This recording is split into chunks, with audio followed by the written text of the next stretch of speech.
పీఠాలు ఎప్పడం అంటే కృతయుగానికంటే ముందు పార్వతీదేవి కంటే ముందు ఆవిడ మొదటి రూపమైనటువంటి సతీదేవి కాలం నాటి పీఠాలు. ఆ సతీదేవి యొక్క శరీర భాగాలు 18 చోట్ల పడితే ఏర్పడ్డ పీఠాలు.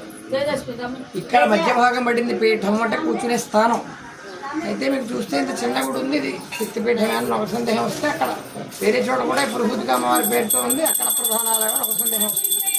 అయితే మన చరిత్ర శాస్త్రాల ఆధారంగా చూసుకుంటే ఒక 500 సంవత్సరాల క్రితం కూడా ఈ భారతదేశంలోనే ఒక ముఖ్యమైన ఆలయాల్లో ఒకటిగా వెలుగొందినటువంటి ఆలయాన్ని ఇలా దండయాత్ర వల్ల కూల్చేస్తారా, ప్రకృతి వైపరీత్యాల వల్ల డ్యామేజ్ అయినది లేదు కానీ మళ్ళా అనేక ప్రయత్నాలు చేసినా కట్టలేకపోయారు. అసలు ఒరిజినల్ విగ్రహం వారు పైన వెండి తొడుగు వేసి కనిపిస్తున్నారు చూసారా, బేసికల్గా చెక్క బాగా అరిగిపోయినందువల్ల మిగిలిన దాతలు ఎవరు వెండి తొడుగు వేసారు ఈ మధ్య. ఇదివరకు చెక్కవే ఉండేవి, పూర్వకాలం రాతి ఉండేవి కాదు. ఒక ఆ స్థపతి గారు స్థపతనే వారి విశ్వవిద్యాలయంలో ఈ నిర్మాణం చేసేవాళ్ళు. అడవుల్లోకి వెళ్తే కొన్ని సంవత్సరాలు అలా గాలిస్తే కానీ ఒక చెట్టే దొరికేది కాదు.